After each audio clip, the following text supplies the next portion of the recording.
Përshëndetje të nderuar zonja dhe zotrim, përshëndetje të dashur miq, ja ku po ritakohemi sërish me mua Tirona Lilin, për të ndarë letrën e radhës. Një letër që në fakt unë po ja kushtoj Shqipërisë tonë të dashur. Ngjarjet që ndodhen në Shqipëri, domethënë pothuajse më pak se 10 ditë, domethënë më shumë se 7 fëmijë janë të vdekur në ujë të mbytur, të rritur. Dëgjuam rastin e Lezhës ku djali i ri humbi jetën me, domethënë duke bërë xhiro në det. Në Lezhë humbi jetën një vajzë e re në det. Në Durrës sot një djalë i ri ka humbur jetën, është mbytur. Domethënë çfarë po ndodh me Shqipërinë tonë? E dashur Shqipëri, po ta shkruaj këtë letër me zemër të rënduar, me shpirt të plagosur dhe sinqerisht i stresuar.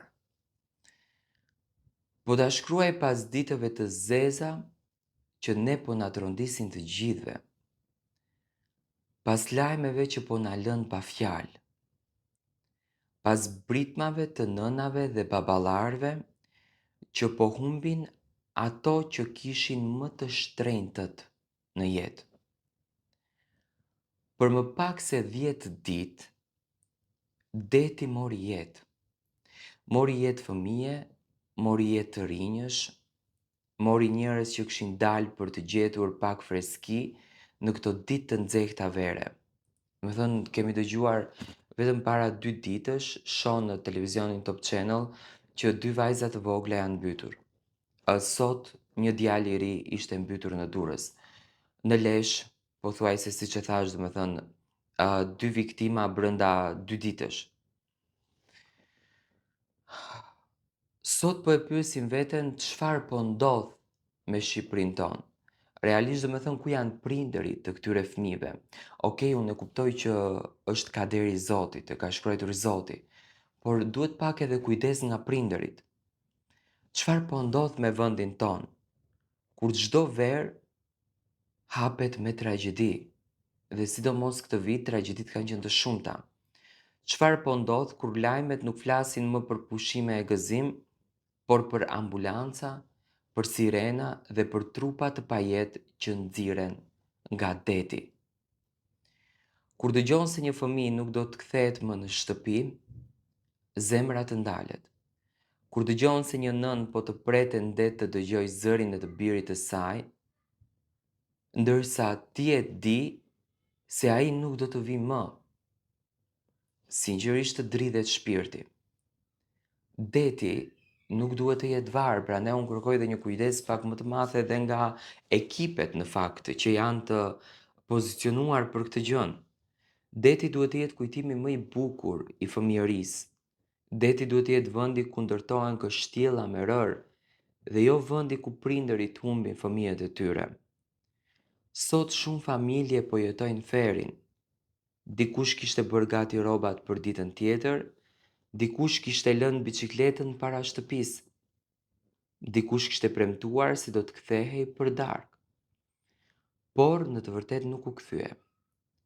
Në vend të hapave të fëmijës, në obor dëgjohet heshtja. Në vend të qeshurave dëgjohen vajet. Në vend të përqafimeve ka fotografi të mbuluara me lot. Edhe pyetja mbetet, po ajo ku po gabojmë? A kemi mjaftueshëm roje bregdetare që realisht nuk i shohun shumë aktiv? A kemi mjaftueshëm vrojtues plazhesh? A kontrollohen zonat e rrezikshme? Dhe kjo mbetet një pikpyetje e madhe. A informohen turistët dhe familjet për rrymat e forta të detit, gjë që në fakt nuk ekziston në Shqipëri. Unë nuk e mbaj mend, nuk e di, domethënë kam qenë gjithë ato vite, që të më vi njëri dhe të më thotë Tiron kujdes se këtu është rrezik. Apo bëjmë gjithçka për të mbrojtur ne jetën? Dhe kjo është një pikpyetje. Sepse jeta e një fëmije nuk mund të matet me asgjë. Asnjë investim, asnjë resort, asnjë reklam turistike nuk vlen më shumë se një fëmijë që nuk kthehet i gjallë në shtëpinë e tij. Kam parë nënat nëpër ekrane televizive, kam dëgjuar zërin e tyre që dridhet, kam parë baballarë që përpiqen të duken të fortë, por u janë shuar syt nga dhimbja e madhe. Nuk ka dhimbje më të madhe se sa të varrosësh fëmijën tënd. Nuk ka plagë që shërohet kur në dhomën e tij gjithçka mbetet po aty. Lodrat, librat, rrobat, ëndrat.